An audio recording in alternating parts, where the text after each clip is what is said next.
हिजोदेखि पानी परेको छ।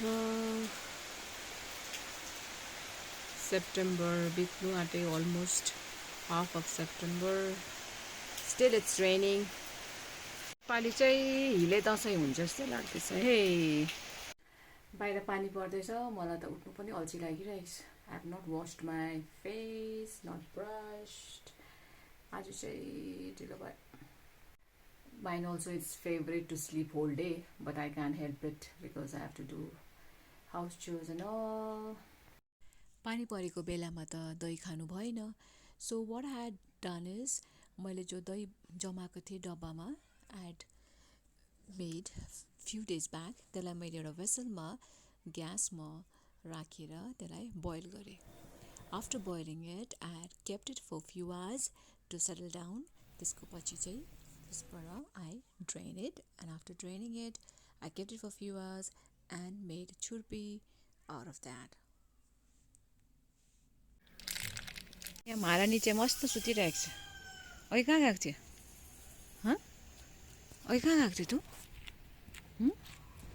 अघि कहाँ गएको थियो? हात दियो। Give me your hand. Give me your hand. अघि कहाँ गएको थियो? ऊ चाहिँ बदमासी गर्यो भने यस्तो गर्छ। हँ?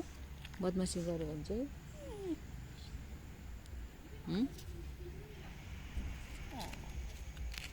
है इनोसेन्ट पाको।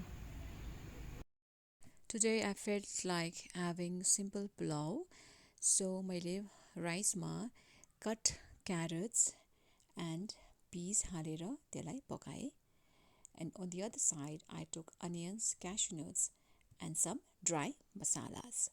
Now in the karai I took some white oil and fried the onions till golden brown, and took cashew nut and fried that too.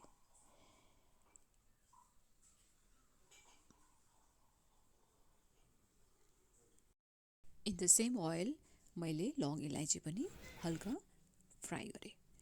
अब मेरो राइस पाकिसकेछ। यसको माथि चाहिँ म अब यसलाई मजाले चलाएर यसको माथि whatever I have fried, I'll mix it up nicely. While mixing, हामी नुन स्वाद अनुसार र बटर पनि हाल्न सक्छौँ। फेरि पानी पर्नु थाल्यो। यो बर्खा चाहिँ नजाने रहेछ। Started just now.